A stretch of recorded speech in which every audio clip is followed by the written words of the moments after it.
Welcome everyone to the MMOs.com podcast, episode 110. We're back from our brief hiatus last week, and this is Altai, joined by Omer. Yep, and we were away last week. Unfortunately, I was out of the country once again, but I am back and better than ever. Excellent. And we will start with the weekly raid.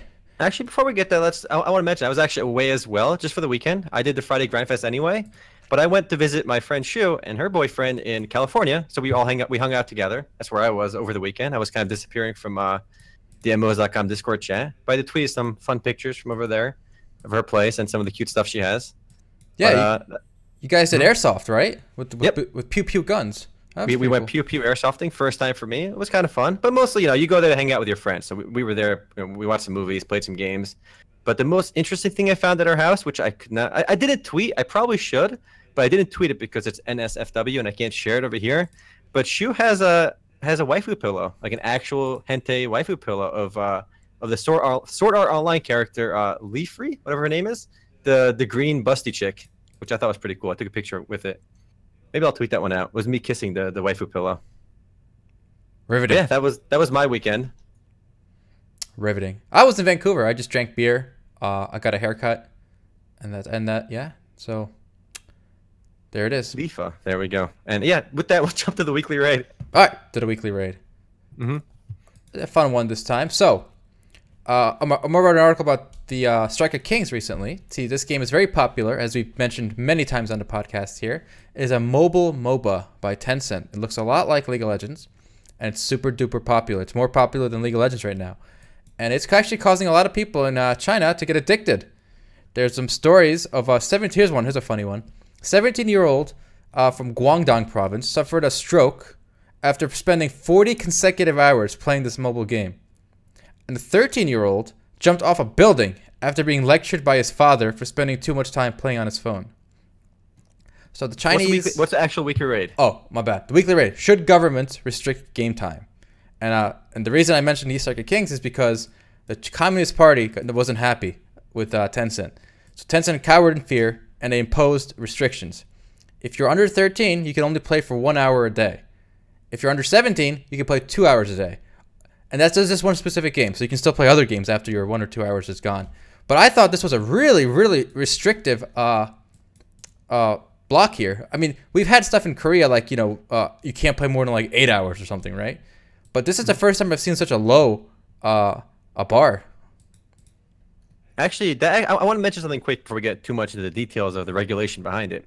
But when you read a story like that, where this guy spends 40 hours playing nonstop and has a stroke, and some kid jumps off a building because he can't play anymore, for me, that's like a holy shit. I gotta go play this game now. This actually makes me want to play the game more.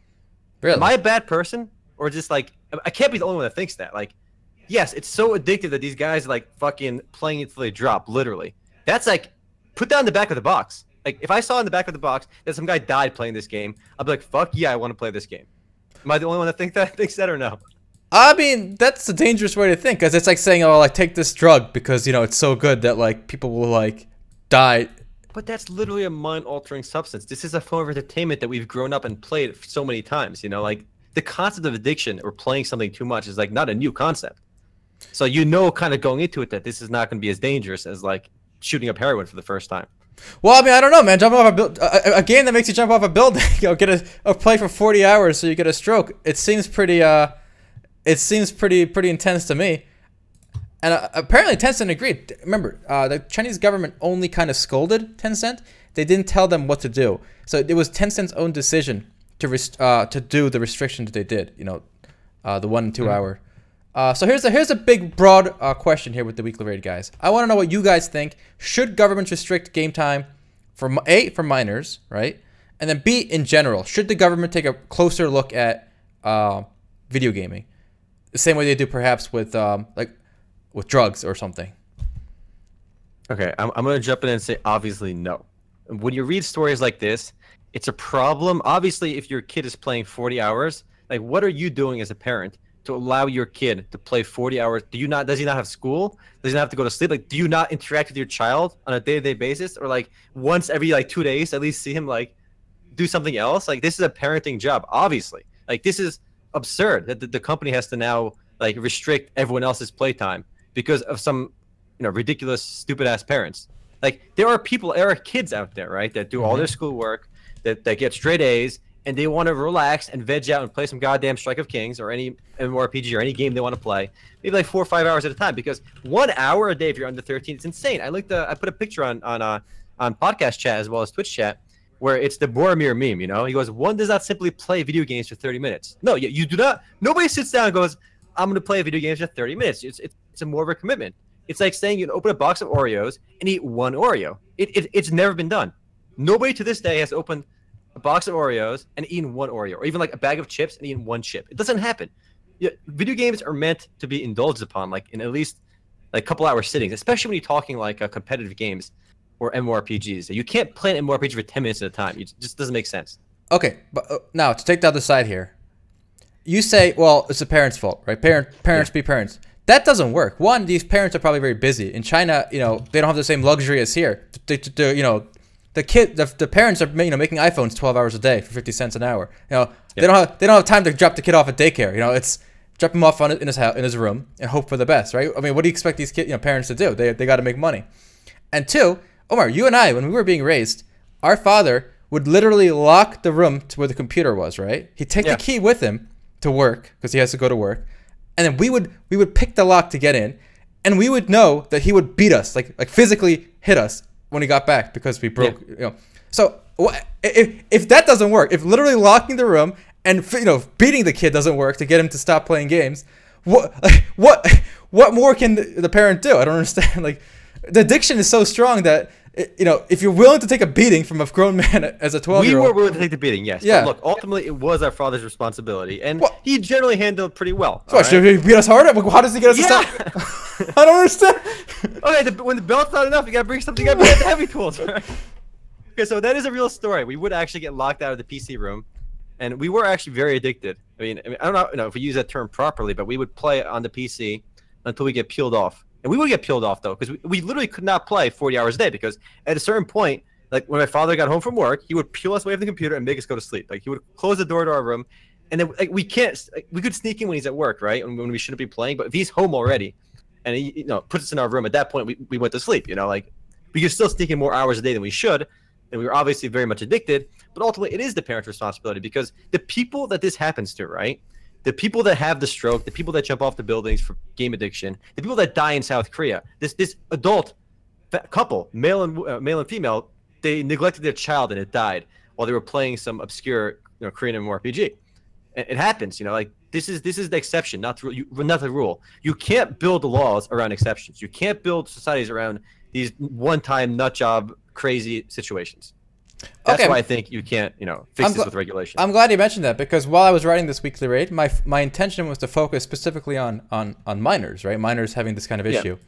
But then I remembered articles I read in like the mainstream news outlets about gaming. I don't know if you guys follow the IRL news out there, but there was a recent economist from the University of Chicago who did a study. Economic paper on how video games are affecting the labor market, the economy. Mm-hmm. His basic takeaway was a lot, and by a lot I mean millions of American young adult men specifically are not working. So they go to school, and once they finish high school or college or whatever, they don't work. They don't get a job. They don't leave the house. They just they stay home, live off their parents, and they just play video games all day, like 8 hours a day. And there are millions of people in this situation now in this country and in the world, actually, in Japan as well. So it does affect the real world, does affect the economy, and who knows what's going to happen if tens of millions of people decide that instead of grinding IRL for a job, they can just grind in World of Warcraft. But do you think the restrictions, for example, that Tencent put in place, right? Mm-hmm. If you're under 13, you can play an hour. Under 18, you play 2 hours, right? I mean, these are all based on like self-reported data. When you sign up for an account, you have to say how old you are, right? No, it's like the No. In many countries, the account you register with is based on like your national ID number, so they know how old you are. Everyone spoofs that. We've made QQ accounts. We sell QQ accounts on MMOs.com that you can use today to play this game that has restrictions on it. And there's a website. You just click a button, it just generates these ID numbers, and you put whatever dates you want, and you can use them. people are going to circumvent this. Do you think a 13-year-old's going to circumvent that? Do you think a 13-year-old... Maybe, but... Hold on. Do you think a 13-year-old, when he arrives on a porn site and it says, "Are you 18?" Yes or no? He's like, "Oh, no, I'm not 18." He clicks on it. He doesn't get his porn. Well, it's not the same. He goes back and he clicks he's 18. Boom. He gets the good shit. He's in. That's okay. Yeah, that's true. But again, the barrier is not just one click with buying a spoofed account. You know, like for example, guys, I don't know if you know this, but here at MMOs.com, we actually sell Nexon Korea and Tencent Chinese accounts for you to play with. If you look below the Twitch video, you can see those links. You're happy to register them yourself. You know, you'll need Korean social security number for the Nexon one, right? And for the other one, you need to make a QQ account. It's all in Chinese. You got to figure it out. Use an email. Use a phone number, right? So you can do it yourself, or you can just give us like $10 or whatever it is. I think a lot of people, they don't want to go through those hoops, right? Especially if you're 13. You don't have any money. You can't pay. You're just going to, you know. If you're 13, you have no money. You literally can't pay us anyway. So Well, that's not really an option. Well, not us. I mean, like, you know, they can't circumvent these things if they don't have the money or know-how to do it. But if they're in China, they can, because again, this is difficult if you're not in China. You know, if you're in look, I have no doubt that these 13-year-olds are going to get around these restrictions. There is no way they're going to be like, if a guy's playing for 40 hours a day, he wants to keep playing. His parents don't give a shit, right? This guy who had a stroke, he's going to keep playing. I will bet my life on No, it. he's not. He's a vegetable now. Actually, I don't know. He had a stroke. I don't know if he's permanently damaged, right? But like, people that are addicted to these games, us for example, like you said earlier, our father would lock us out of the gaming room, the PC room. We would pick the lock and go in. Like, where there's a will, there's a way. There's no way these measures are in place to soothe the government to get off their case, right? Yeah. Think of us when we were younger. Think of you, like if they put this artificial restriction on your ability to play the game, unless it's like they're going all out and trying to stop you, you're going to go around it. You're going to lie about your age one way or another. You're going to get into the game. I think it's that simple. I mean, nothing is airtight, but whether these specific restrictions are going to be airtight or not, I don't think is the main issue. The main issue is this a worthwhile pursuit of governments? And obviously, they're going to refine their methods and get better at making it work. I definitely can tell you, if I tried to log into AOL and it asked me for my social security number, right? Yeah. And if I don't know my father's, I'd have to use mine. And if I put mine in and it says you can only go online for 2 hours or whatever, not everyone's going to be able to find another social security number. So you can memorize your father's or something. The one time he lets you on, and you're good. I mean, maybe, but again, I think it's going to stop some. It's going to make it a little harder, and some people are going to stop because of that. Ultimately, I want to say that I don't think it's a big issue. There was a big New York Times article, actually, the one you were citing about young men playing video games and it being a potentially big negative impact on the economy, right? And what was surprising about that article, I think, was how many hours a week people play video games, and it was mind blowing to me how low it was. So let me go ahead and share this article with you. Scroll to the New York chart. Times one. Yeah, I'm on it. If you scroll down to young men ages 21 to 30, and where free time is going, right? From 2004 to 2007. They would spend, on average, looks like about 2 hours a week playing video games, right? 2004, 2007. And that changed from 2012 to 2015. Now it's 3.4. That number went up about 50%. Was it 55%? 60%? About 60%. From 2 hours a week to 3.4 hours a week. If you spend 3.4 hours a week, you're a filthy casual. Come on, 3.4 hours is nothing.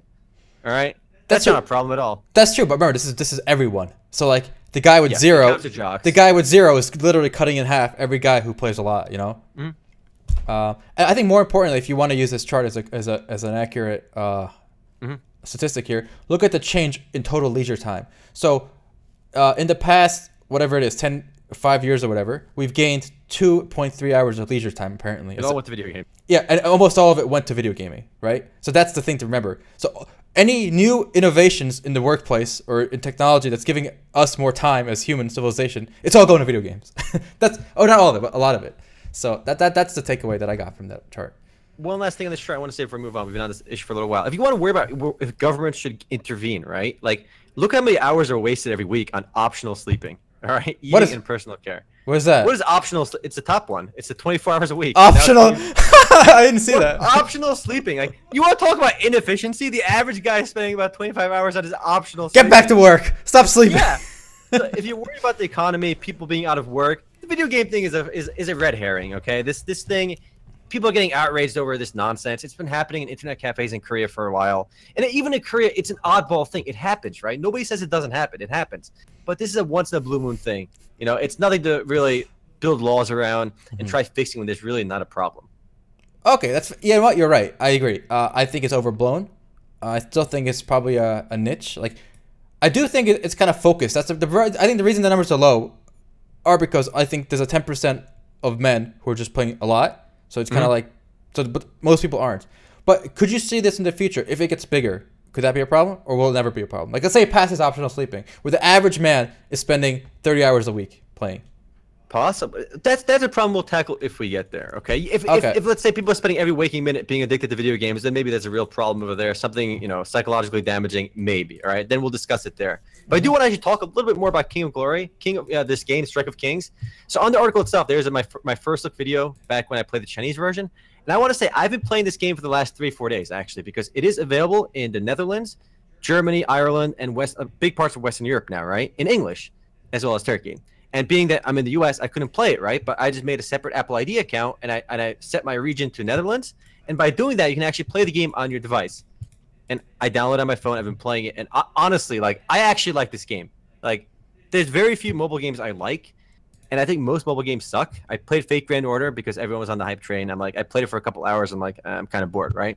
But with Strike of Kings, I actually find myself like, crap, I actually want to play this game. Like, before I go to bed, I'll play. I'll take a break from the PC, go on a recliner, pull up my phone, I'll play a game because it's actually fun. It's a MOBA, and it plays like League, and it's smooth, it's fun, it's simple. And I'm playing the dumb league right now because I started playing ranked, and you start at bronze 3. I'm like bronze 2 right now. I won every one of my games so far. I've won every casual game I played, every ranked game I played, and my scores are usually like 12-1, 12-2, very high score. So I'm having a lot of fun just stopping people in normal games and ranked games right now in my shit tier rating.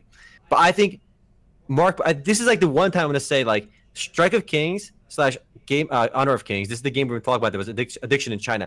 This game I think has the greatest potential to dethrone League, dethrone everything. This is gonna be the next, in my opinion, will be the next monster success. It's already a monster success in Asia, but that doesn't always mean they'll do well in America, right? But I think this game will be more popular than League of Legends, World of Warcraft, Clash Royale, all these other. This will be the #1 video game in the West, I think.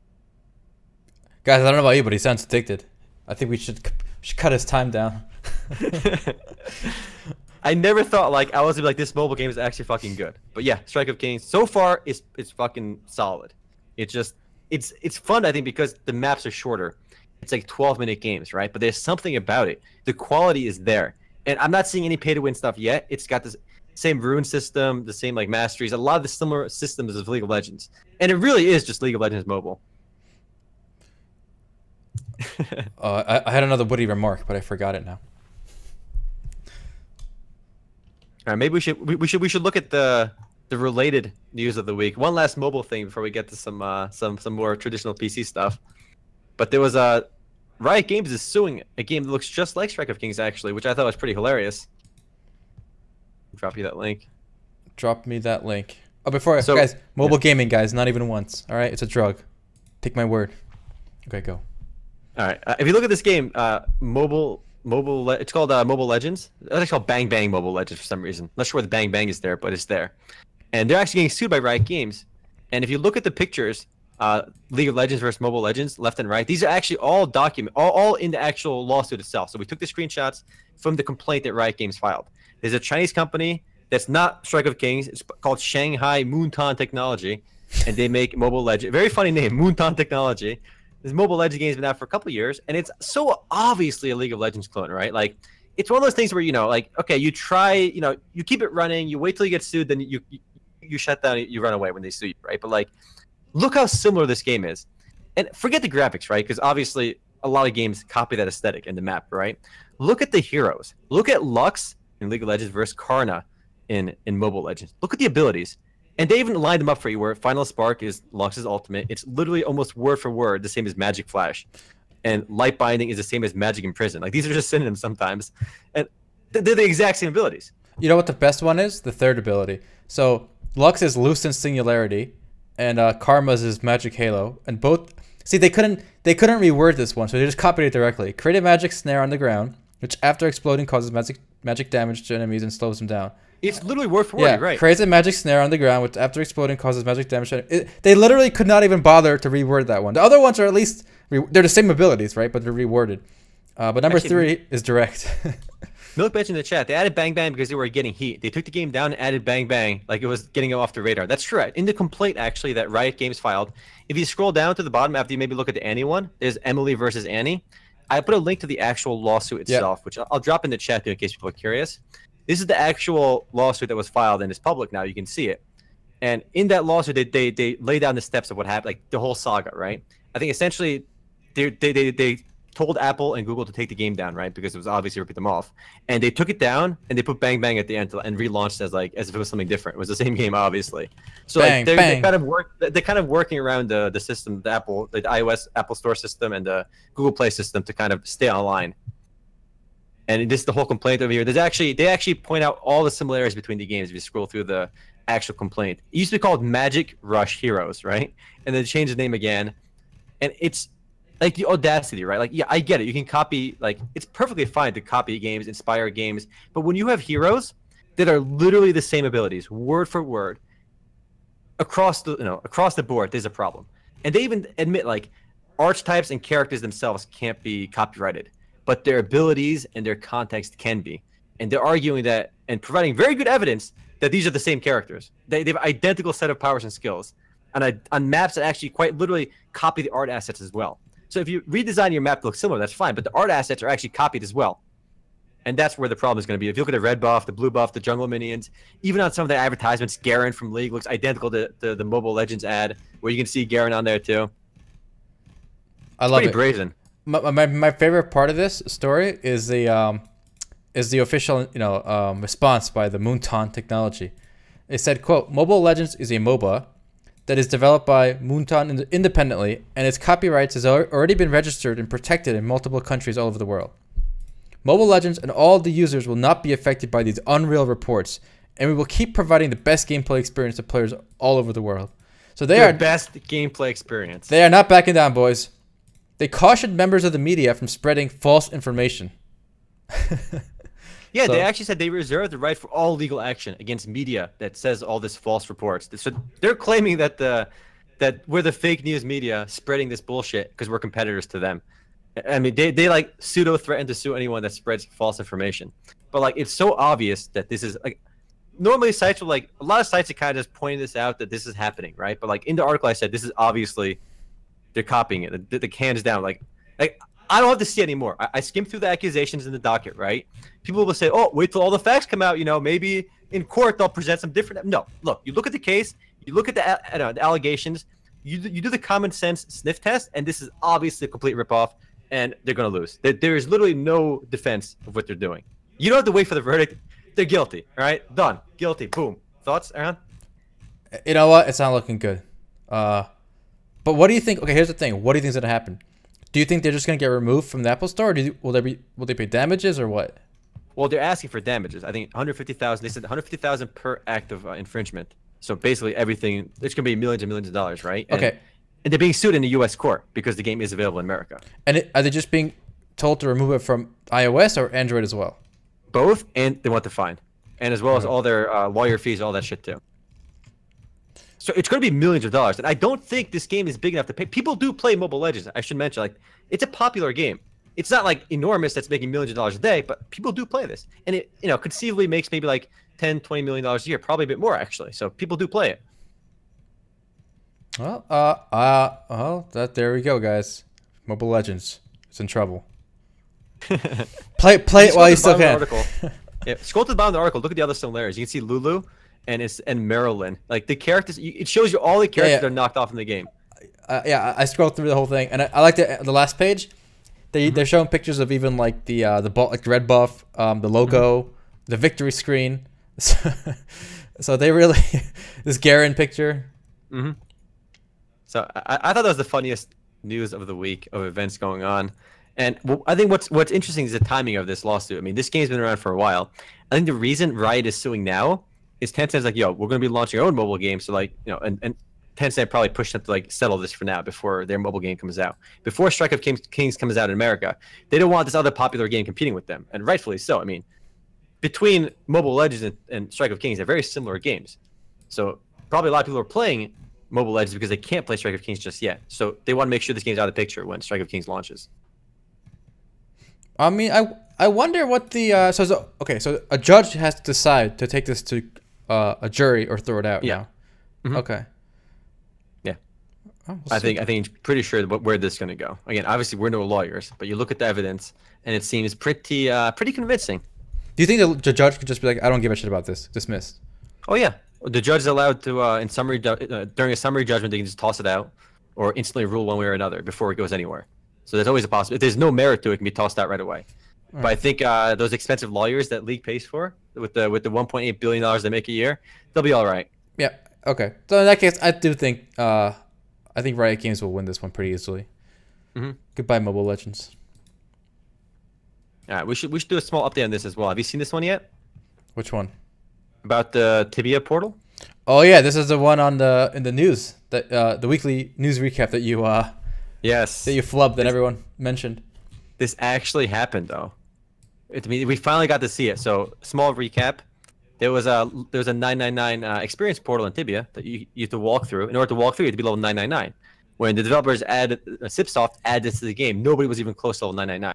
And it would be like 12 years after they added that to the game that somebody finally reached level 999. So you can actually go through that portal.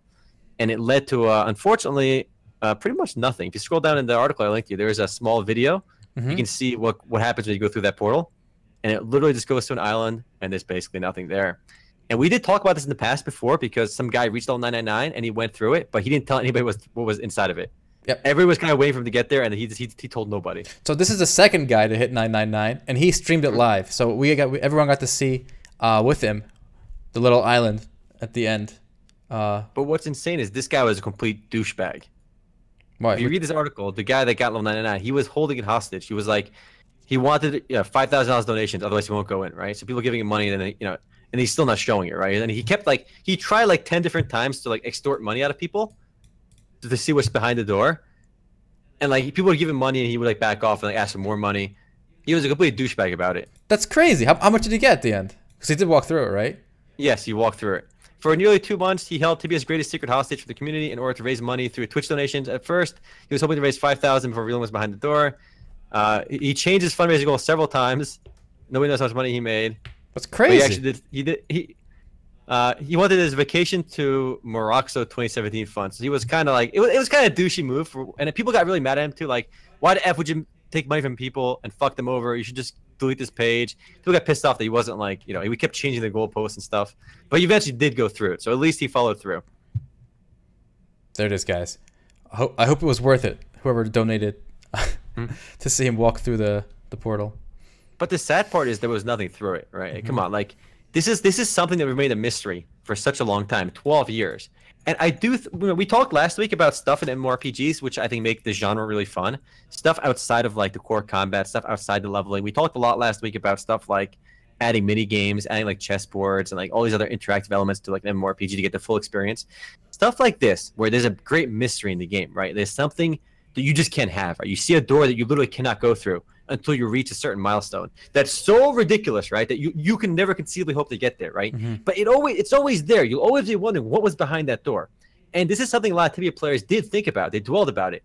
And it helped build the mystique of the world and the charm of the game. It's a very small thing, but it was one thing to keep in mind. And I'm just sad that other games don't do this. Mysteries like this should be a part of the world, part of the lore. It was such a small feature and small element, but it cost him nothing to put it there, right? But it was cool, and there aren't enough mysteries like this anymore. And I agreed. I agreed. I kind of as I was listening to you, I thought of the those secret weapon bosses in Final Fantasy VII and stuff.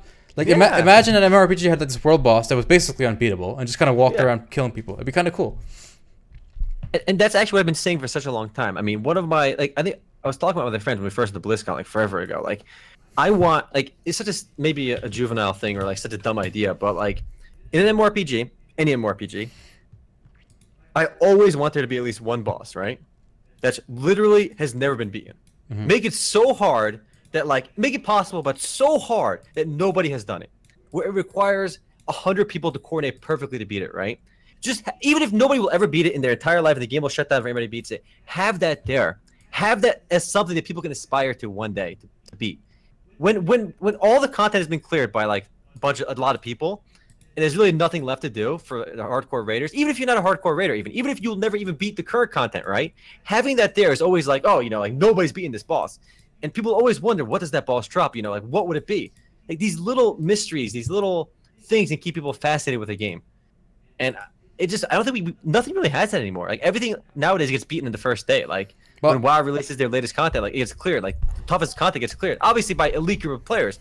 Average players will never beat it, right? But there's got to be something that even the elite people can't beat. Just have one thing. It's so much harder to do that now because of the culture around like the forums, guides, you know, database sites. I remember like when I was playing a game, you know, you had to kind of discover things on your own, share with your friends, your guild. Today, the first person is gonna write that guide on day one, right? So the mystery, it's still doable, but it's a lot harder to do stuff like this today than in the past. But that's for like make it purposefully near impossible. Like I really like that. I really want that. It can't just be like artificial, like one shots everything. I'd rather have. Yeah, I agree. But it's got to be beatable. Like if you have 100 players, you coordinate perfectly, you can beat it. Like okay, like then it will be beat on day one. You think so? In today's culture, I think so. Maybe, but I don't know, that's one thing I've been itching for a long time in a game. I just really want something like that to be in a game. Like it seems like clearly it's not something developers seem to agree on because no game has done this, right? Maybe it's just something I kind of hope for in a game, but I don't know. I just really want that personally. All right. Well, in the meantime, we'll have to make do with the current crop of upcoming games. We watched one. This is fun. I want to talk about this. This Wild West Online gameplay video. This is getting a lot of controversy on the internet right now. So let me play this, and then while we talk about it. Okay. So this game was announced earlier this year, and initially it was supposed to be a crowdfunded game, but then they said, "JK, we got all the money we need, so no crowdfunding required." It's going to come out this year apparently, and here, this is our first gameplay look at it. Looks okay to me, you know, moving around. It's kind of a Wild West theme. But some people on Reddit decided to take a closer look at this video, and they're saying a lot of this gameplay is BS. A lot of it was done in post-production. Like, so what we're seeing is actually not gameplay. It's just him moving around, and the things like the bullet animations and fire animations were added afterwards. So, I mean, personally, it's not like the combat looked particularly cool, so I don't know why they would fake it. But what's your take on this? All right, my take was the concept was initially really cool. I think when the screenshots first revealed online, people were saying it's like, oh my god, this Red Dead Redemption Online style game. It sounded really cool because a Western MMO is something we really haven't seen. I mean, there's a few oddball, crappy browser games with the Western theme that suck, but a concept of Red Dead Redemption Online style game in an MMO format is really cool. But when like it's one of those things that started off really hype and very quickly cratered an expectation when Mr. Titov's name got thrown around, and that's because it used a Nightshade engine, the same engine behind War Z and pretty much every other Last Man Standing game, Last Man Standing as well. And this engine and this Sergey Titov guy have a pretty, I guess, infamous reputation for making buggy, crappy games. So once his engine was associated with the game, the developers quickly said we're not affiliated with Mr. Titov. We just licensed his engine. But that's a whole bunch of bullshit. If you look at like the lawyer both companies use, it's the same company that like represents both Free Reign, Titov, and then this Wild West Online game. They're clearly affiliated in some way beyond just the engine. Like it seems like there's almost no doubt at this point where they're affiliated. But it just, when his name got tossed around, I feel like my expectation for quality declined significantly because if you look at everything else that Free Reign Entertainment was involved in, and I think the fact that they're not launching on Steam, they're launching basically, they're going to be using a different payment processor that, at least if a game launched on Steam, if you buy it, you have the protection of Steam refunds, right? When a game is not on Steam, you don't have that protection. You can't get refunds. And with a buy-to-play game, I feel like if they're going to pull a bait and switch on you with a piece of crap, at least you can get a refund on Steam. But they're not going to be on Steam because of that. Well, not necessarily because of that, but it won't be on Steam right away. And I suspect it's because they'll be launching quite buggy and not with all the features they intended to. And again, just Mr. Titov's name being tossed around kind of diminishes the hype for me. But at least there's no crowdfunding. You can take a look at it for yourself when it launches. So at least there's that going for it. Yeah, that kind of worried me too. There's only no, if you, first of all, they're not taking crowdfunding money, but they are selling the founders packs, obviously. Yeah. So the tiers we got here is $20, $40, and $60. I don't know if I'd recommend early access right now. I wouldn't actually, but there's Xsola payment processor. You know, they're not some like crazy gimmick company. A lot of big sites use Xsola. Apparently, their customers include Valve, Twitch, Aria Games, BigPoint, GameForge, etc. So they're a real company. They're based in America. This payment processor. But yeah, so I don't know. Do a lot of early access games offer refunds? I don't think so. Especially if they're selling on their website. I mean, personally, I take comfort with Steam Refund. I've used it once before. It was a no hassle, but they do say they have a no hassle refund policy, so that might be fine. But people have been burnt before on free reign games. There's a lot of hate. There's a lot of salt on Reddit over free reign and what Warzy was and all the issues with that. And I mean, look, what's crazy is this free reign, this Mr. Titov guy, right? He's a pretty well known dude. I mean, if you look at his other game, Last Man Standing, we did a video for it once, but like the game is still pretty crazy popular. It's got like 3,000 players online. It's a poor man's PlayerUnknown's Battleground. So, and this guy made like a ton of other games before this. The Sergey Titov was technical director at Riot Games back in 2006. So he helped shape Riot Games as it was starting. This guy is maybe his coding prowess on building back-end networks is really good, but maybe everything else kind of sucks about it. But I mean, he's got experience, so there's always hope. There's always hope. It's just that I'm not going to be the one to pre-order the game or buy early access. I mean, if I hear rave reviews from my friends, from Reddit, from Steam, that the game is good, then I'll check it out. I think it's one of those situations where it's a wait and see. I think this game especially, Wild West Online, is getting too much hate. And so was Last Man Standing. I remember we played it, you, me, and Matt, right? And that game was free to play. So it was basically, it was supposed to be a shitty PlayerUnknown's, Battlegrounds or H1Z1, King of the Kill. It's supposed to be a shitty version of that. It's free to play, man. So I don't know what you guys are, and same with this Wild West Online. I feel like they're being criticized for having bad environmental models, like the trees don't sway or whatever. Animation and stuff too. Animations, yeah. But here's the thing. You can't dismiss a game for promising too much, like so many crowdfunding games do, like Star Citizen or whatever. You can't criticize them for being too ambitious, and at the same time for being not enough ambitious. Like, this game is not promising the world. This game is saying, listen, we announced it. We don't want crowdfunding money. It's going to come out by the end of the year. It's $20 if you want to pre-order it. If not, whatever. And this is what the game is going to look like. What's fair. wrong with You're this? Fair. No, there's nothing wrong with what you're saying, because I do want to clarify my position for people saying, I'm too negative on this game. I'm way more optimistic on Wild West Online than I am on stuff like Chronicles of Valeria or Ashes of Creation. Yeah. And what's crazy is the MMO world is almost the opposite. People are more hype about Ashes of Creation and Chronicles of Valeria. These two games that basically are so ambitious, and there's really nothing there yet, right? And I don't know if either game will ever actually release. Okay, personally, I don't think they will actually. I hope they do, but I don't think they will. With Wild West Online, I'm like 90% sure this is going to happen.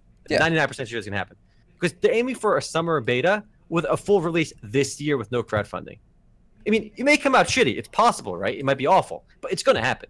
I don't know if it's even going to happen with the other two MMOs. So I'm much more optimistic on this than I am on the other games. So other games, if they happen, there's more potential, but those are giant question marks. Yeah. So I think this game will come out, and I think some people will like it, some people won't. It'll be a mediocre, decent game, right? That's it. I hope it's mediocre. Yeah. Like, mediocre is fine. There's nothing wrong with mediocre. Exactly. I mean, not every game has to be like the next WoW, style level tier game. So, you can criticize it. You can refuse to buy the early. I'm not gonna buy the Founders Pack, and I don't recommend anyone does. But that doesn't mean I'm not gonna play it when it comes out and enjoy it for what it is. Fair. But I think people have this. A lot of people are excited about some kind of Western MMO, and I do want to say that the design philosophy behind a lot of Western games, I think, are more exciting than a lot of the Eastern ones. If you look at this game, they say there's no grind, PvP heavy. I mean, these are concepts you don't see in a lot of Western and Eastern games. Like what launched most recently out of Korea, stuff like Critica, right? Critica just launched, and it's really the same old stuff we've seen over and over again. I mean, there's nothing innovative about that. At least with what this game is trying to do, it'll be different. And I'm not gonna say it's probably gonna suck. It may not live up to all of the hype, but like at least it'll be different.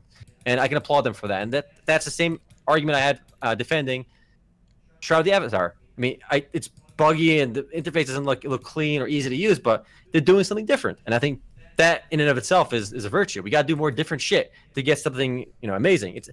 We're not gonna have another Korean grind. That should be the next big thing if it's the same old crap we've seen 100 times. all the WoW clones, you know, you're not gonna beat WoW with WoW clones.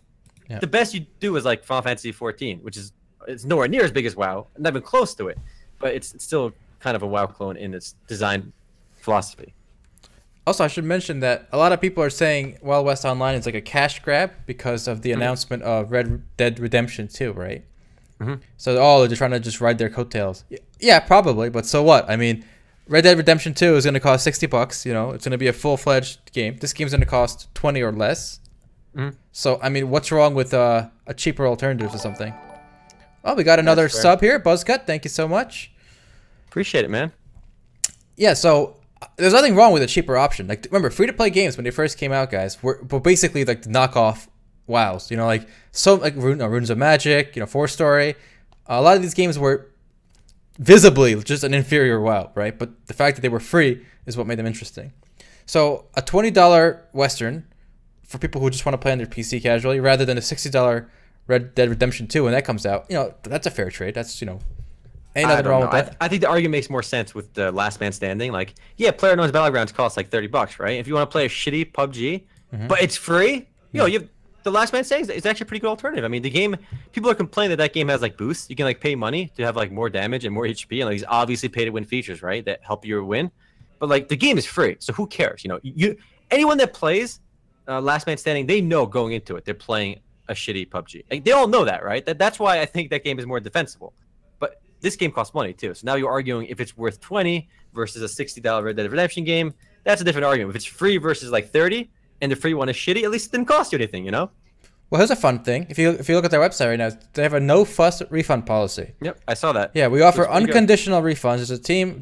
So until second phase of alpha testing, we'll let you refund your early bird purchase with no questions asked.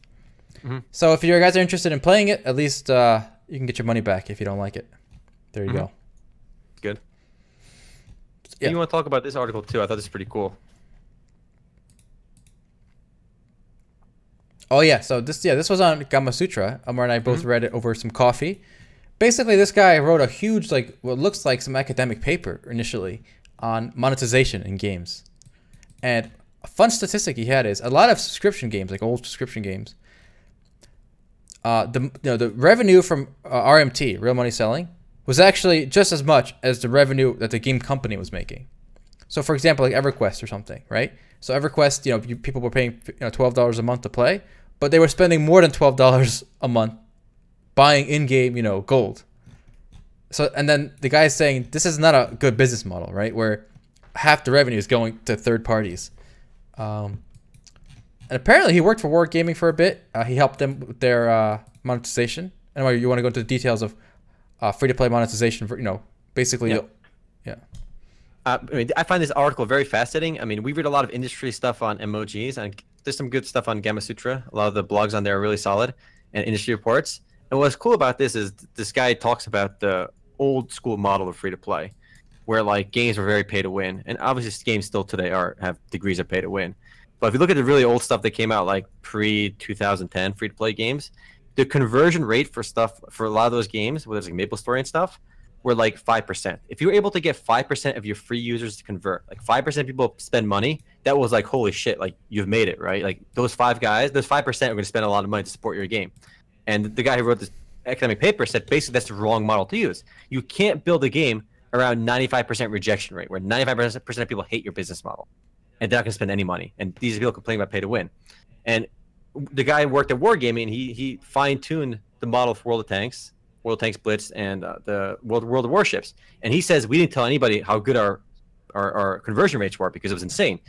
Over 30% of people that play World of Tanks spend money, and it was because people were more accepting of that model. They didn't view it as like some kind of cash grab. They didn't view it as like dishonest. Anytime your game is kind of viewed as pay to win, it's built on the backs of whales. People have to spend like a very small percentage of the player base to spend a ton of money to support the game. And he's arguing that that's not sustainable. And the reason like stuff like League did so well is because they've moved away from that, where it wasn't as pay to win, it wasn't as bad. And I think it's pretty remarkable because a lot of those games, they were totally built on pay to winners. They were totally built on the whales. Again, we had a revenue sharing deal with Area Games back in the Hut days, and they would tell us like straight up like, okay, like this percent of our players end up paying, and if they ever pay, odds are we're gonna get about $1,000 from them. Like the average person that ever paid money on area games or any area games title, if they spent $1, odds are they spent about $1,000. It was like $200 a month for like 7 months. That was like the average spend of anybody who actually spends money. Average revenue per paying user. And you can't have a model with that kind of spending. It's insane. 95% of people are playing the game for free. 5% are supporting, which is nuts. And he's making an argument that games are, going to transition more to like more people have to support it. Like free to play is good if you can have, more people participating without feeling cheated. Yeah, and I think it was really fascinating. I was also fascinated by, and I've mentioned this before, it's not so easy to make a game free to play. Omar, when like games like, what was that? I keep forgetting. Like one was like Gearbox mobile that didn't do well and went free to play recently. Battle.right? Not Battle.right. No, not Battle.right. It's Battleborn. Battleborn, yes. It's not so easy as getting a game like Battleborn and then just switching it and making it free to play. Like just getting rid of the cost. Monetization is science. Okay, so you need people like this guy who's obviously very interested in it, very capable, math guy here. You need a team of people to come up with a monetization method for your game. So it's not so easy to switch from like a sub game or a retail game to a free to play game, because how you do that, cash shop is not just a matter of pay to win or not pay to win. It's really an art. You have to, and a science. You got to get the average player to want to spend money. So I don't know the best way to do it, but this guy's obviously onto something here. I thought it was nuts that those old school subscription games, half the money was going towards RMT and half like to the company, which again is nuts. You think the developer? I mean, that's why they say a lot of the developers kind of gave up on like trying to fight the bots in the RMT, which is why so many games let you kind of participate in RMT with like cash shops, where you can trade, buy cash shop and sell them in the auction house, whether it's in Blade and Soul, whether it's through Black Desert Online. That's why they're jumping on that bandwagon themselves. If you can't beat them, you got to join them. Didn't we have a discussion where like I said I'd be fine with the company directly selling players in-game gold, in-game levels, in-game equipment, and you kind of were against it? Maybe. I think we had a discussion with Blizzard. When Blizzard first started in China, they somebody called them. They called China Blizzard office and they said something like, I don't want to raid. I'll just give you $2,000 for like this gear. And Blizzard said, no, we don't do that. And then like a couple of years later, they're like, we're such idiots. Why didn't we realize that there was so much more money in, RMT, or not RMT, but like cash shops, item malls. But you need a delicate balance, okay? I don't think if you accommodate those people, you can alienate the rest of your player base. And you can't, like, that was one of the main points of this article is how RMTs destroy the in-game economy for everybody else. It takes away other people's accomplishments. Where if you have that one epic mount in the game or one really rare item in the game, everyone kind of like gawks at you when you go into town. You ride through town on this epic mount, and you become notorious. You become well known. And when you have bots running that dungeon 10 million times a day through thousands of accounts, and they farm the shit out of that mount, they sell it to everyone for like $5 or something. It devalues that experience, and it does hurt the experience for everybody else. So there is a balancing act. How about this then? I got the best of both worlds. Imagine an MMORPG where you can buy from the developer anything in the game. The best sword, the best mount, right? But it's got the skin of the level 1 gear. So imagine the epic flying mount. It looks just like a horse with like the shitty wings, right? Or the epic sword, the best sword in the game, but it looks like a wooden sword if you buy it from the cash shop. But if you raid for it, then it looks like the epic, glowing sword. How about that? So now you're competing in the game for flash, right? But you can just open your wallet for. Oh, that's actually I think pretty decent compromise. I think a lot more people will be open to that if you're paying for the it's different if you get it with the raid, just visually. I think, so they'll know. Yeah, that's I think a very smart system. I think people should actually consider that because I think less people would have an issue with that. Where you can still have that achievement in game without having to do it. And people are saying that I don't have time to raid too. That's actually a very good argument for the cash shops and stuff. We've talked a lot in defense of that. But I wanted this article and the ending. I think it was really important. And this was back in 2009 when he wrote this article, the original paper. MMOGs have not been failing commercially from lack of consumer demand. They fail because they are thrown together almost randomly, what I call a Frankenstein style, without an understanding of the requisite systems for success. And I think that's so true. We have so many games at launch that feel like a hodgepodge of like, what the frick is this? Like, who thought this would make money? Like, who thought that this combination of gameplay elements, of design was a good idea? And there are so many hodgepodge, awful games at launch that shouldn't be surprising why they fail. Well, speaking of hodgepodges and failures, Firefall is officially dead.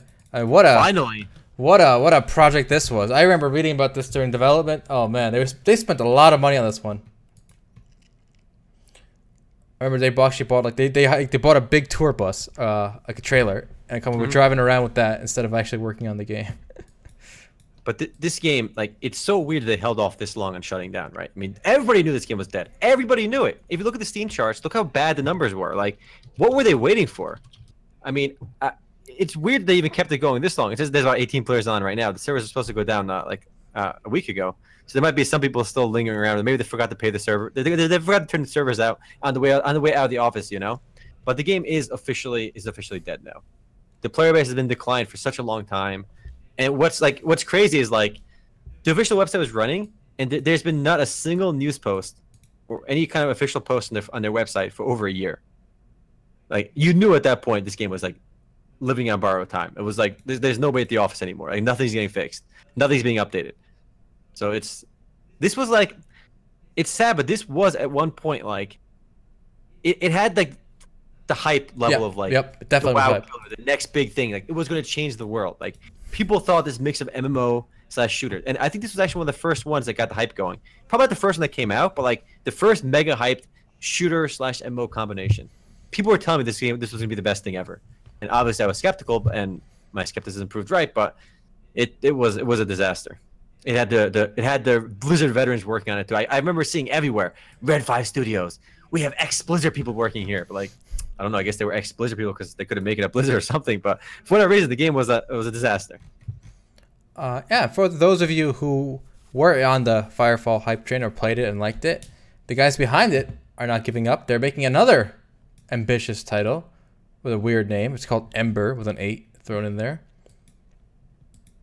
There's nothing there yet though. It's a concept they want to do. That's cool. Like, I really like. I don't know what to think about games like this, right? And somebody asked, "What do you think about Ember so far?" It's like there's nothing to really think about. Like, at this stage, it's got some art assets and some very basic like design philosophy on what they want to do. But I don't like reading design philosophy until there's something there. You know, I think anyone, like, if I wrote like a white paper, like a simple blog post on my design philosophy, I'm gonna make Remote Online, okay, the best MMORPG in the world. I think I could actually describe an amazing experience, something people will read and be like, "Holy shit, this game is going to be god tier. It's amazing." I'll tell people what they want to hear. I'll tell like all the fun systems the game will have, and like, yeah, it will sound great on paper, right? You can make anything sound good on paper, which is why, you know, all these crowdfunding games I think do really well, because it's easy to make a game sound amazing when you talk about what you want to do. But when you start doing is when the hard part begins, because incorporating all these systems into an MMO is a technical challenge to have all these amazing ideas work. I don't like getting hype, and I don't like following super early development cycle for that reason. I don't know what to think about Ember, and nobody does really. If you tell me that Ember's gonna be amazing, you know, there's no way. You can't know. I hope it does well. You know, I hope every game does well. But when you have nothing but a Word document to describe your game, you got nothing at this point. Yeah, and actually, I'm looking at their Indiegogo here, and they actually have less than most Kickstarters, right? It's a lot of concept art. They don't really even have like a full-fledged like gameplay or trailer or anything. Mm-hmm. It's literally not. They have art assets and words on paper. That's it. Yep. Can't say I'm too excited for this, guys. So Chris Dude says Remote Online throws money at Altai Brothers. All right. Well, yeah, we're gonna get Kickstarter going one day. All right. I mentioned yeah, go ahead. I'd rather buy a Founders Pack for West Online than fund Ember right now. If you look at heroesawaken.com, somebody's actually trying to bring back Battlefield Heroes. Well, obviously, cool. Using the art assets from the game, some kind of private server they want to bring back. I mean, hopefully it does happen. You know, I mean, I would love a fan project to bring this back. I don't know how legitimate any of these are. I mean, I've seen this. I think I've seen a couple of videos for this one, but I mean, I don't think it's fully out just yet. And I really hope it happens. I think Battlefield Heroes is a really good game. Look, this is a sketch. Hold on. Look at that about page on the Heroes Awaken. Look at the staff, developer, and coordinator. Why is that one guy? What's his name? Sherlock. What's the actor's name? What? You're right. It's Cumberbatch. Why would you put that there, guys? They got Sherlock. They got Cumberbatch. I trust Warp Productions more. That dog smacking the keyboard is more legitimate. At least it's like a funny internet avatar. But if you just put a picture of Cumberbatch there as your staff developer, like, you can't take it seriously. Come on. That's amazing. Lord Squirrel. The Buzzcott says it can be legally done if they don't. No, this is another big misconception about copyright. You can't just rip off somebody's copyright, their assets, patents, or anything like that, right? Or game or private server, and you can't use the excuse that like, oh, we're not making any money off it. It was for free. That's not a defense. It's still illegal, and they will shut you down like this if they wanted to. You know, plenty of WoW private servers of any game, they get shut down even though they're free. So in the future, if anybody says a defense for copyright infringement is not profiting off it, they just don't understand basic copyright law. So that is never the case. So just heads up for future use. I hope it happens too. Like, I'm totally rooting for this to happen. And I like private servers. I play, like, it's worth mentioning. I played 300 Heroes. I mean, I think if a company makes a fun game, like as a consumer, as a player, I don't really give a shit if it's copyrighted. With the example of Mobile Legends, obviously it was a complete ripoff of League of Legends. As a player, it doesn't bother me at all. Like, God bless, another game for me to play if I want to, right? But I understand Riot's perspective as well. Personally, though, I'd rather the game be there just so I can play it. And I play 300 Heroes, even though it's a completely knocked off game. So this doesn't bother me at all as well. I mean, we've talked about private servers in the past as well. So I personally support private servers. All right.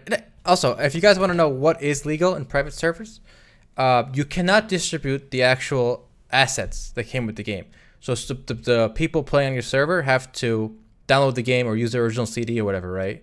Mm-hmm. Or just go on Pirate Bay or whatever. But the guy making the private server can himself provide the actual game files. What he can do legally is he can reverse engineer how the server and client interact. So that's what a lot of the legal private servers do. So they rewrite the code based on like almost like guesswork, right? Like they see, okay, when I swing the sword, this is what the server does, and then this thing dies, and they can write that. They can rewrite that part. Yes, that's legal. That's allowed. Yeah, but they cannot distribute the art assets or any of the client assets. That's actually what a lot of the emulators do. If you look at the PS1, PS2, and 64 emulators, right? They don't come with the BIOS. Yeah. Those are the actual like files that Nintendo includes with the product, or Sony includes, right? And then they say like, okay, it's not going to work without the BIOS, so you have to get the BIOS on your own. You can rip it off your own PlayStation 1 if you want to get it, but nobody does that. They just download it off Pirate Bay and do it that way. That's like the loophole around a lot of that stuff. There it is. Yeah. I mean, I hope we get the Battlefield Heroes again because I love that game. It was fun, but it was a little imba, and I hated the fact that there was like a browser launcher, and then it launched to the actual game. Yeah, everyone hates that. I'm so glad that fad died. Or you log in on the browser, you click the play now button. Like EG, I think every EG game had to be launched from their website, right? Yep. It was just so stupid. No, I agree. It was bad. A lot of Korean games still do that actually, which is really stupid. All the Maple Story 2, for example, does that too. All right, you want to see the cringiest thing of the week? Let's hear it. This is actually not in the news video because this came out like a day after. Amazon holds a breakaway esports match on active military ship. Why? Yo, Amazon is trying so hard to make breakaway a thing. It's not gonna be a thing, Amazon. I'm sorry. Yeah, they're trying too hard. Why on the ship? Because it's extreme. It's so cringe. Like, why? Amazon, why? You know what's funny? They're actually giving away gift cards if you play this game. Like it's like something every hour, somebody who's logged in randomly gets a $50 Amazon gift card. So if you guys want to make some money, leave it on. Just AFK into a wall. It's just the forced, like the whole forced. I played it during that first alpha, and I really didn't like it. I mean, maybe I'll give it another try after it gets more. There's no reason to play it now. I'm gonna wait till it gets closer to a real open beta rather than these weekend betas. I'll probably give it another try, but not until then, because my first alpha experience was kind of left a bad taste in my mouth. I mean, it was just people didn't know what they were doing. I'd just rather be playing any other game. Yeah, and I think you were kind of going somewhere with this video. Like, you can't make esports. You can't make your game an esport from the beginning, right? Your game has to be good. People will have to want to play it and beat other people at it, and then it evolves into an esport. Mm-hmm. You can't like design it from the beginning with these guys. That's what they tried to do, clearly. Yeah, and like they're holding trophies, right, of a game that's like in pre-alpha development. Like, we won like this non-existent esports tournament. Like, it doesn't make sense. Yeah, it's really dumb. I mean, chat said, "Give me Lunia AC or give me death." I'm waiting for the Lunia relaunch. That was a fun game too. Yeah, but this actually, speaking of the games, the other esport one, the WoW one, that was pretty funny. Okay, so World of Warcraft is having $100,000 esports tournament, right? Esports, baby. So I thought this would be like arena or something, right? Mm-hmm. But it's actually, I think it's PvE, right? It looks PvE based on what I read. So basically, I guess guilds do dungeons, And then if they do it well, they win the money. I guess people watch them do dungeons.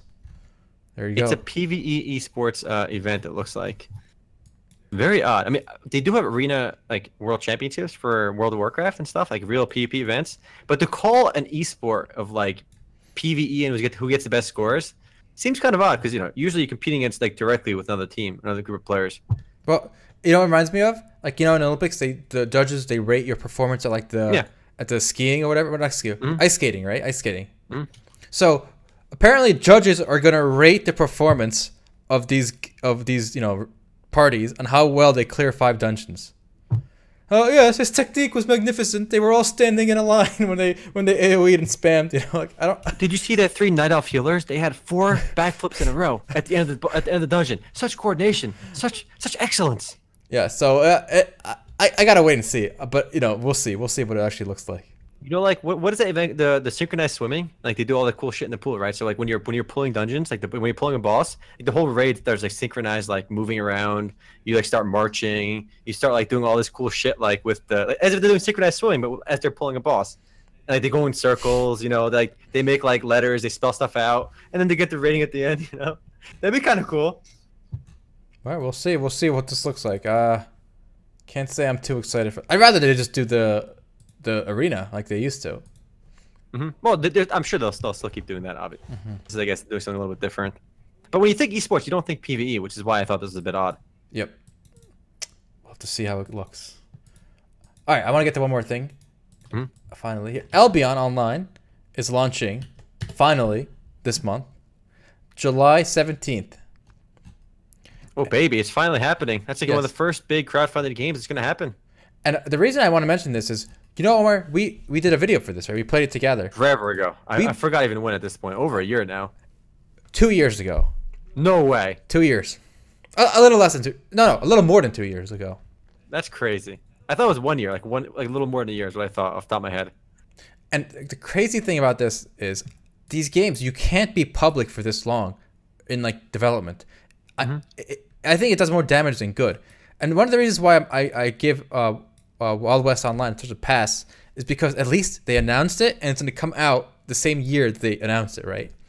But with Albion, you can't be playable in this alpha limbo for 2 years. I really don't. I'm going to try it still, right?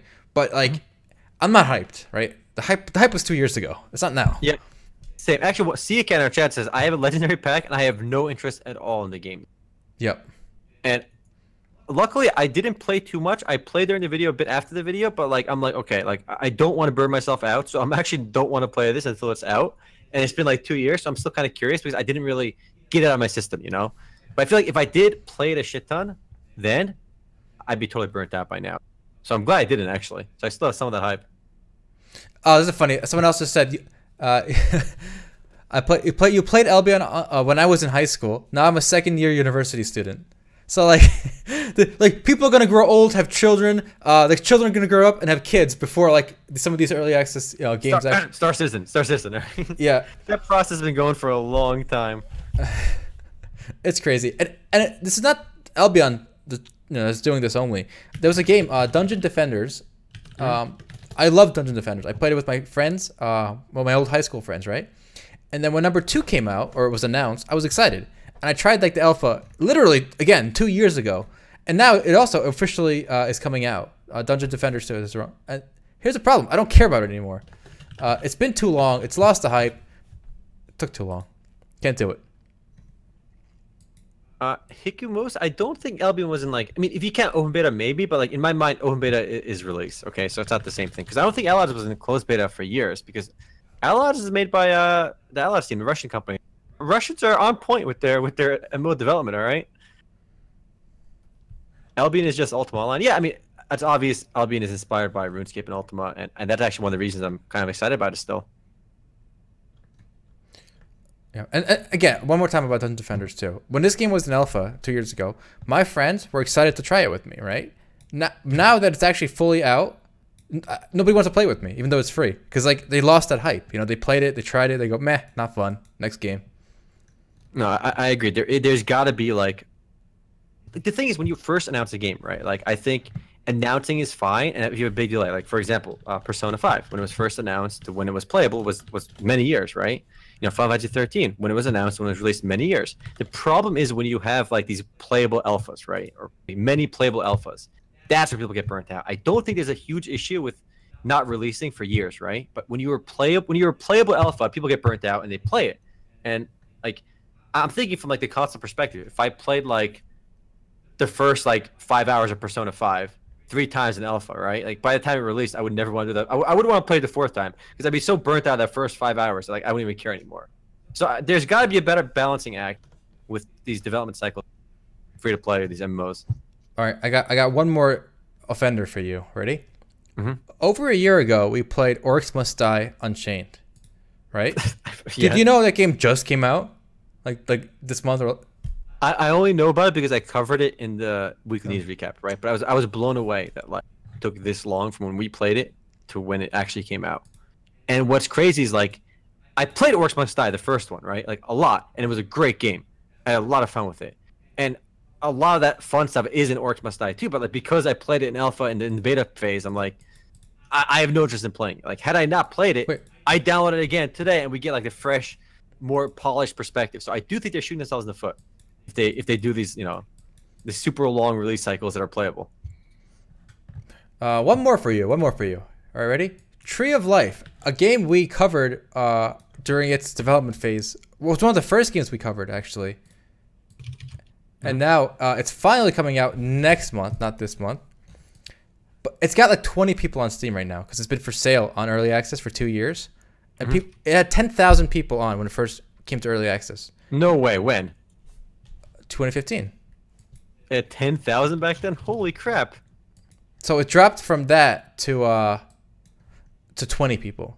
And now it's actually coming up. So the problem is I don't think it's going to recover, right? I don't think an official launch is going to save it at this point. I mean, they're a big company. They could throw a lot of money at it. Because I've actually been seeing ads for Fortnite on MMOs.com. Oh, no, so I'm seeing the banner ads. Not Fortnite. I'm talking about Tree of Life. Oh, you're talking about Tree of Life. Okay, my bad. Yeah, Tree of Life had 10,000 people on it. Did you know that? No, that's crazy. And what's funny is those people that play games like Tree of Life, games like Arc, games like Rust, they're typically very sticky players, you know? So if you launch a game that's like in a good state, I think a lot of people will stick around for a long time. But when you know, after such a long cycle, a lot of those guys are never going to come back. And maybe it might have been better. I mean, they still got the sales, obviously, right? But I think in many cases, it's better to just, you know, not let people play something, or maybe make a real alpha test, like an actual alpha where literally only like 10 people, like very few people can play and get feedback from them. Because I don't think you do any service by letting 1,000 people play your alpha. Like most of those people never contribute anyway. Let's be real. Like I've participated in a lot of alphas and betas, right? I have never once sent feedback, ever. Have you? Nope. Never. Why would I? Right? It just seems kind of like, you know, it's open to everybody anyway. Most of the time, these are like exclusive betas. If they said like, listen, you know, this is a very limited beta. For a chance to get in, you must fill out like they put a lot of hoops to get in. For example, if you remember I don't know if you applied, but the Dark and Light beta, right? In order to get into the Dark and Light beta, you had to freaking write an essay to get in, okay? Because it was a real alpha. It wasn't meant for like thousands of people. They let like 20 people in, 30 people in. That's it. I didn't get in, but I filled out the entire form, and it was actually pretty lengthy. Like, what? You know, tell us why you want to get in. Talk about these things. They were open-ended questions, all right? This is like I'm applying for a job to get in. That's the way it should be if they want to get real feedback. If you want to let 1,000 people in, you know, fine. You want to just sell out and make some money right away. That's fine, but it's gonna be hard to keep the players in later. Yeah, I mean, I agree. I remember not that long ago, it was actually an ordeal. A closed beta key, right? Meant you were somebody really in the gaming like industry. Like, so they didn't just give out closed beta keys to everyone. Yeah, times have changed. Oh, the good old days. And you know, a lot of people in the comment are talking about Fortnite. I know you mentioned it as well. So that's gonna buck the trend. This game was sitting in that development hell for like years, right? And now we're seeing a lot of ads for it. We're seeing a lot of hype for it. Do you think it's gonna do well after so many years in frozen limbo? I think it can, because they can throw a lot of money at it, and it was I don't know if it was ever like super open to lots of people the way Tree of Life was. You know, I think a lot of people still never played it, like ever. Period. Yeah, well, I didn't. I know that. Right, I didn't either, and it was always kind of cool for me too. So I think that has hope. All right. Well, we'll have to see. If you just search, alpha and beta testers should be paid as well. I think actually you can get a lot of value out of paid testers. I think just doing an online random like people to test your game it's cheap, obviously, but you get like no feedback, right? Like I think it's way better to have like 10 people that are actually there to test out the game, give you real feedback than just opening up to everyone, because most people are just not going to give any feedback. I think there's a lot of benefit for that. Oh yeah, I think Fortnite will do well on consoles. I know they're releasing on Xbox and PlayStation. I think they'll do well there. We should mention the Mu Legends actually beta starting soon. That one's actually happening too. And this is like one of the only like isometric Path of Exile Diablo 3 style MMORPGs that's actually an MMORPG. You know, you have this huge persistent world, you know? Yeah, we played this a few times. I'm kind of sad that we didn't get the open beta at the same time as Korea. Like, I think initially they were kind of hoping for a global launch. That didn't happen.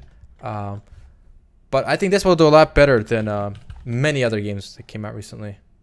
But what's weird is what they said. Because I'm reading the press release when they first said they're aiming for an open beta in September, right? Which is unfortunate because they first said they want to do it in summer. So it's pretty sure September is not in summer, right? Like, summer ends in August. Summer ends in August. Yes. Okay, so like, that sounds about right. Sounds about right. Okay, so the game went to open beta in South Korea in March, and the open beta in America is going to be in September.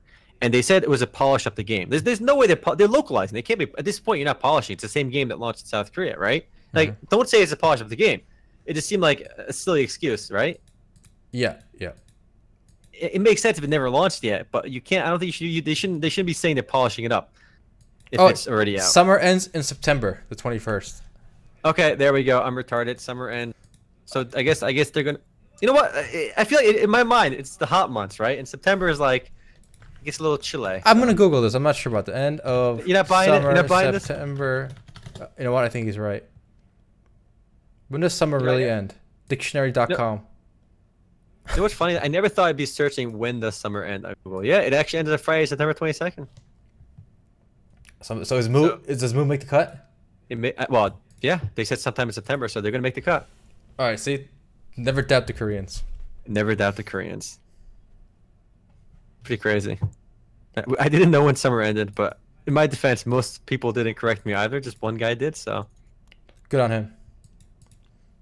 I don't have a specifically a guilty pleasure MMO. It's like I need a shitty Korean grinder now. Actually, Hiku MMOs, I actually played Maple Story this last week as well, and I've been having a lot of fun with it. I've been playing a reboot server. There's a new burning event, lets you level 3 times instead of once every time you level up.